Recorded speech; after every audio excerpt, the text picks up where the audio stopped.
Well, thank you for joining us this morning.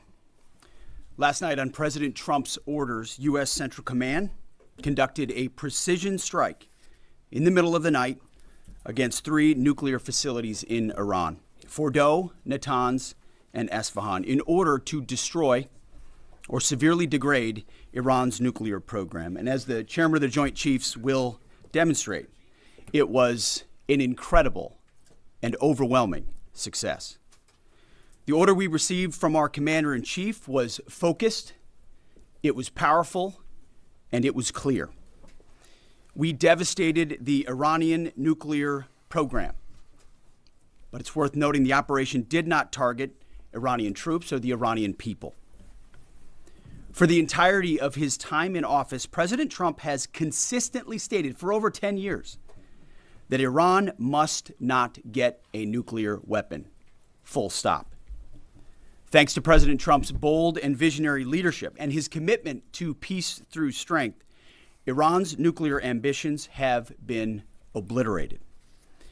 Many presidents have dreamed of delivering the final blow to Iran's nuclear program, and none could until President Trump.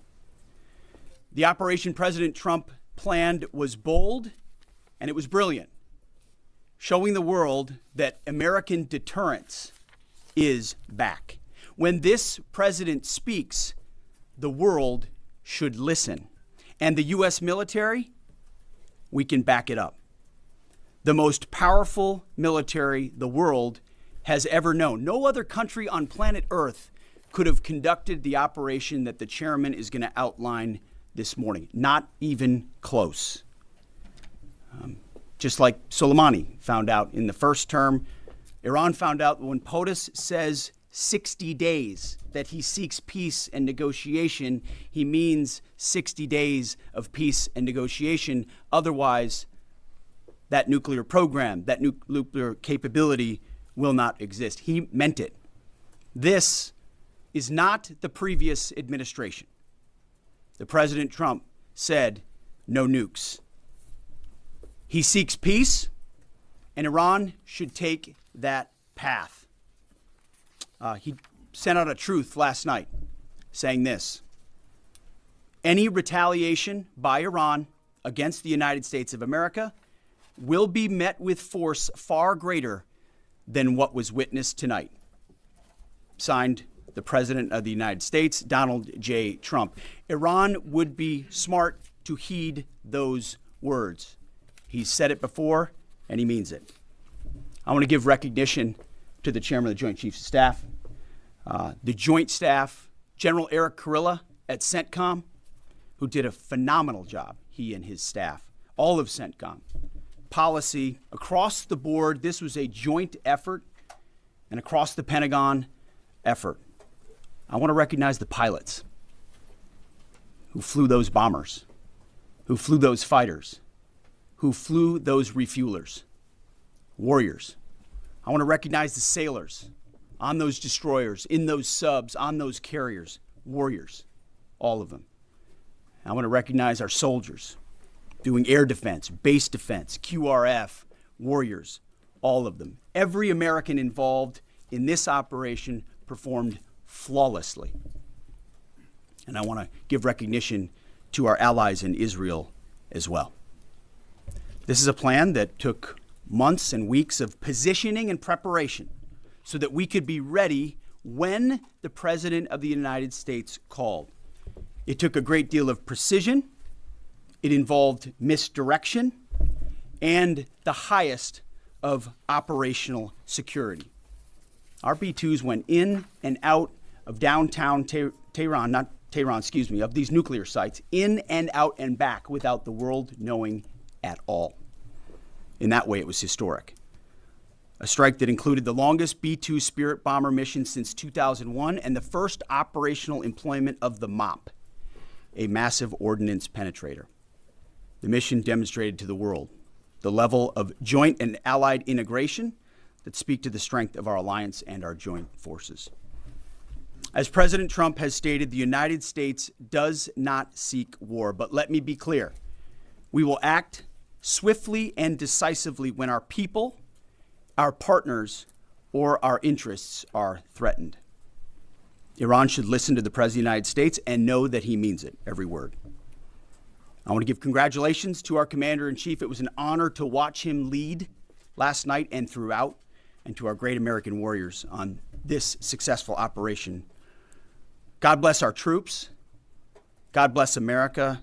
And we give glory to God for his providence and continue to ask for his protection. I turn it over now to the chairman for specifics. Thank you, Mr. Secretary. Thanks for recognizing all of our folks out there doing our nation's work, and nice to see everybody on this early Sunday morning. Last night on the President's orders, U.S. Central Command, under the command of General Eric Kurilla, executed Operation Midnight Hammer, a deliberate and precise strike against 3 Iranian nuclear facilities. This was a complex and high-risk mission carried out with exceptional skill and discipline by our joint force. I want to thank every service member, planner, operator that made this mission possible. Their actions reflect the highest standards of the United States Armed Forces. This operation was designed to severely degrade Iran's nuclear weapons infrastructure. It was planned and executed across multiple domains and theaters with coordination that reflects our ability to project power globally with speed and precision at the time and place of our nation's choosing. This was a highly classified mission with very few people in Washington knowing the timing or nature of this plan. I'll refer you to the graphic on the side as I walk you through some of the operational details. At midnight Friday into Saturday morning, a large B-2 strike package comprised of bombers launched from the continental United States. As part of the plan to maintain tactical surprise, part of the package proceeded to the west and into the Pacific as a decoy, a deception effort known only to an extremely small number of planners and key leaders here in Washington and in Tampa. The main strike package, comprised of 7 B-2 Spirit bombers, each with 2 crew members, proceeded quietly to the east with minimal communications. Throughout the 18-hour flight into the target area, the aircraft completed multiple in-flight refuelings. Once over land, the B-2s linked up with escort and support aircraft in a complex, tightly timed maneuver requiring exact synchronization across multiple platforms in a narrow piece of airspace, all done with minimal communications. This type of integration is exactly what our joint force does better than anyone else in the world. At approximately 5 p.m. Eastern Standard Time last night, and just prior to the strike package entering Iran, a U.S. submarine in the Central Command area of responsibility launched more than 24 Tomahawk land attack cruise missiles against key surface infrastructure targets at Esfahan. As the Operation Midnight Hammer strike package entered Iranian airspace, the U.S. employed several deception tactics, including decoys, as the 4th and 5th generation aircraft pushed out in front of the strike package at high altitude and high speed, sweeping in front of the package for enemy fighters and surface-to-air missile threats. The strike package was supported by U.S. Strategic Command, U.S. Transportation Command, U.S. Cyber Command, U.S. Space Command, U.S. Space Force, and U.S. European Command. As the strike package approached Fordow and Natanz, the U.S. protection package employed high-speed suppression weapons to ensure safe passage of the strike package, with fighter assets employing preemptive suppressing fires against any potential Iranian surface-to-air threats. We are currently unaware of any shots fired at the U.S. strike package on the way in. At approximately 6:40 p.m. Eastern Standard Time, 2:10 a.m. Iran time, the lead B-2 dropped 2 GBU-57 massive ordnance penetrator weapons on the first of several aim points at Fordow. As the president stated last night, the remaining bombers then hit their targets as well, with a total of 14 MOPs dropped against 2 nuclear target areas. All 3 Iranian nuclear infrastructure targets were struck between 6:40 p.m. and 7:05 p.m. Eastern Time. Again, that's about 2:10 in the morning local time in Iran, with the Tomahawk missiles being the last to strike at Esfahan to ensure we retain the element of surprise throughout the operation. Following weapons release, the Midnight Hammer strike package exited Iranian airspace and the package began its return home. We are unaware of any shots fired at the package on the way out. Iran's fighters did not fly, and it appears that Iran's surface-to-air missile systems did not see us. Throughout the mission, we retained the element of surprise. In total, U.S. forces employed approximately 75 precision-guided weapons during this operation. This included, as the president stated last night, 14 30,000-pound GBU-57 massive ordnance penetrators, marking the first ever operational use of this weapon. I know that battle damage is of great interest. Final battle damage will take some time, but initial battle damage assessments indicate that all 3 sites sustained extremely severe damage and destruction.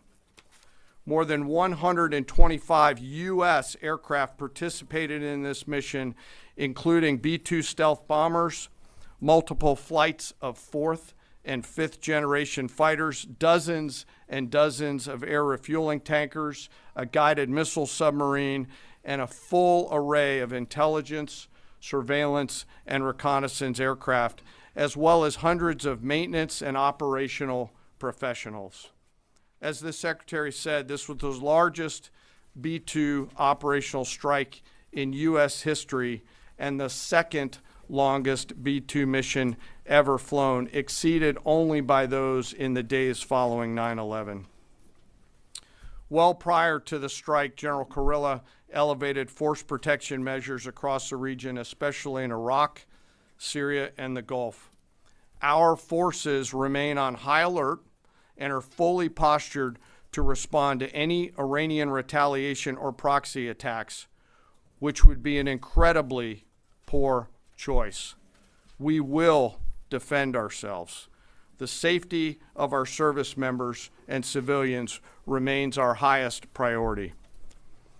This mission demonstrates the unmatched reach, coordination, and capability of the United States military. In just a matter of weeks, this went from strategic planning to global execution.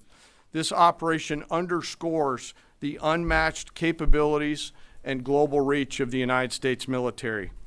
As the president clearly said last night, no other military in the world could have done this. I join the president and the secretary in being incredibly proud of the air crews, naval forces, cyber operators, planners, and support teams, and commanders who made this mission possible. It is their skill, discipline, and teamwork that makes this operation possible. I am particularly proud of our discipline related to operational security, something that was of great concern to the President, the Secretary, General Kurilla, and me, and we will continue to focus on this. As we stand here this morning, many assets are still airborne, and we have hundreds deployed. I ask that we keep our warfighters on their way home and our deployed service member in our thoughts. Our joint force remains ready to defend the United States, our troops, and our interests in the region. Thank you very much. We will take a few questions, Phil. Me? Yeah. So, is regime change off the table, Mr. Secretary?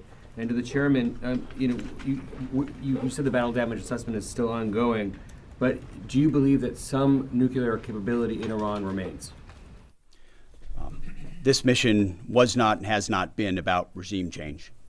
The president authorized a precision operation to neutralize the threats to our national interests posed by the Iranian nuclear program and the collective self-defense of our troops and our ally Israel. Thanks for your question. I think BDA is still pending, and it would be way too early for me to comment on what may or may not still be there. But thanks for the question. Green.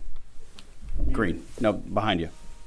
Excuse me, Mr. Secretary, can you tell me, was there a particular moment when the president decided to pull the trigger on this operation where he said, now, rather than being, something in the holster, now we're going to pull the trigger on it? I would just say, having the opportunity to witness his leadership, he was fully committed to the peace process, wanted a negotiated outcome, gave Iran every single opportunity, and unfortunately was met by stonewalling, which is why he gave them plenty of time to continue to come to the table and give up enrichment, give up the nuclear program.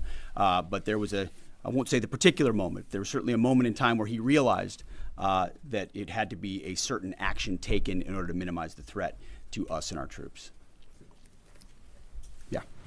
General, you say that General Kurilla increased force protection in Iraq, Syria, and Gulf, in those areas. Were they given any advance warning the attacks were coming? And also, Mr. Secretary, when were congressional leaders notified? How long before the attacks took place? Sir, to your first question, the risk has clearly been rising over the last few weeks in the region. Based on that, and not a particular awareness of this operation, we've made smart decisions to minimize the risk to U.S. forces in the region. So they were given no advance warning? No, sir. And congressional? They were notified after the planes were safely out. Well, we complied with the notification requirements of the War Powers Act. After the attacks, they were notified? They were immediately thereafter. Yes. Thank you, Secretary. Two quick questions. Do you believe you completely destroyed Iranian nuclear program? And how about Iranian ballistic missiles? Your ally as Israel always saying that is biggest threat. And second question is very important. What will be your next step if Iran or militias under Iranian influence in the region attack U.S. interests or allies in the region? And you can chime in on this too, Mr. Chairman. The battle damage assessment is ongoing, but our initial assessment, as the chairman said, is that all of our precision munitions struck where we wanted them to strike and had the desired effect. Which means especially in Fordo, which was the primary target here, we believe we achieved destruction of capabilities there. Ultimately, wherever it may be, whether it's in Iraq or Syria or bases in the Gulf, as the president said, as the chairman said, it would be a very bad idea for Iran or its proxies to attempt to attack American forces. Yes. Thank you, Mr. Secretary. Regarding retaliations, Iran and North Korea are cooperating on nuclear and missile development. Do you think there is a possibility that Iran, North Korea, and the other forces, such as China, will join forces to retaliate against the United States? Well, unfortunately, because of the policies under the previous administration, we drove those countries together. And ultimately, that creates a challenging environment. For this particular operation, the focus is on Iran and Iranian nuclear capabilities. That's our focus here, is to not just say that they can't have, but President Trump has said from over 20 years, frankly, Iran cannot have a nuclear weapon. And ultimately, he decided this is the moment, given their stonewalling, when direct military action had to be taken to prevent that from happening. Yes. Thank you very much. General Caine, I understand OPSEC, I respect OPSEC. Can you say at all what security procedures are being taken to protect U.S. troops in Iraq and elsewhere in the Middle East? And Secretary Hegseth, as a global war on terrorism veteran, what do you say to veterans who may be concerned the U.S. is getting into another open-ended war in the Middle East over weapons of mass destruction? Thanks, sir, for the question. I won't comment on what force protection measures are being taken in the region.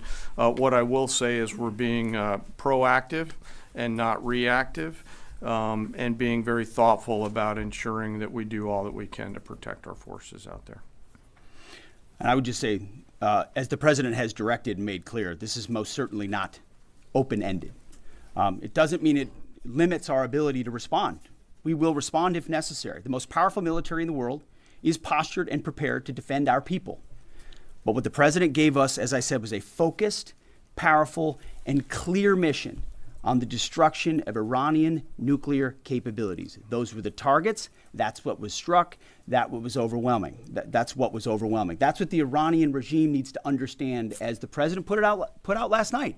He wants peace. There needs to be a negotiated settlement here. We ultimately demonstrated that Iran cannot have a nuclear capability. That is a very clear mission set on this operation. Yes, hold on. Yes, right there. Thank you, Mr. Secretary. Question for the Secretary and the Chairman. How was this strike coordinated with the Israelis on a strategic level, militarily, and on a tactical level? Was there any direct Israeli military participation in this operation? Well, I would say certainly Israel had an incredible military success, especially at the beginning and ongoing, in degrading Iranian capabilities, in degrading Iranian launchers, MRBMs. It's been incredible to watch what our ally Israel has been able to do. And there certainly have been conversations. I mean, General Kurilla at CENTCOM has worked closely in the defense of Israel for many years. And part of this operation was the defense of Israel and the ongoing defense of Israel. But as it pertains to this strike, this was U.S. operated and U.S. led. We took advantage of some of the preparatory work that's been done over the past week and a half in terms of axis of approach. I won't get into the particulars, but as the Secretary said, it was a U.S. strike. We made sure we were not in the same piece of airspace and sky. Aside from that, that was the extent of it. We'll take a couple more. Yeah, right there. Question to the Secretary first. Are you concerned whatsoever now about the reaction from U.S. allies given the strike, particularly those in the Gulf? And to the Chairman, if I may, I understand you don't want to speak to specific assets and force protection measures, but do you anticipate at least having to bring in any further assets from other theaters to aid in force protection over the coming days? We certainly understand the challenges of allies in the region, and we have been respectful and in working in collaboration with them as it pertains to basing and sensitivities there. Ultimately, they've got a lot of assets and people in those locations also where American troops are co-located. So that's a consideration of ours. We've been in close consultation with them, and we appreciate the support that we have got. Thanks for the question on sort of the global picture. And as you know, that's one of my jobs, is to look globally at the entire range of challenges. We are always carefully considering our force posture around the world and then offering options to the Secretary and to the President. I won't comment on any future things, but the American people should know that we carefully consider those moves around the world and try to modulate as needed our force structure in the region. Absolutely. Yeah, right here. Thank you. What communications are being sent to the Iranians right now, and is there any possibility of diplomacy now or in the coming days? I can only confirm that there are both public and private messages being directly delivered to the Iranians in multiple channels, giving them every opportunity to come to the table. They understand precisely what the American position is, precisely what steps they can take to allow for peace, and we hope they do so. Yes. The president may not want an open-ended conflict. The Iranians may disagree. Are you prepared for a protracted war? Well, anything can happen in conflict. We acknowledge that. But the scope of this was intentionally limited. That's the message that we're sending. With the capabilities of the American military, nearly unlimited. So Iran, in that sense, has a choice. But we've made it very clear to them, this is nuclear sites, this is nuclear capabilities, this is the line that the president set, and we set that back. Now is the time to come forward for peace. But I think one of the takeaways from this as well is the unprecedented level of ongoing cooperation. I can't speak highly enough of the chairman and his staff and General Kurilla in CENTCOM, what they've done to look around the corner, to pre-position, to understand how an operation like this comes together. The scope and scale of what occurred last night would take the breath away of almost any American if you had an opportunity to watch it in real time. And I think Tehran is certainly calculating the reality that planes flew from the middle of America in Missouri overnight, completely undetected over 3 of their most highly sensitive sites, and we were able to destroy nuclear capabilities. And our boys in those bombers are on their way home right now. We believe that'll have a clear psychological impact on how they view the future, and we certainly hope they take the path of negotiated peace. But I could not be more proud of how this building operated, of the precision, the sensitivity, and the professionalism of the troops involved in this effort. I will take one more. We'll take one more question. Yes, right there.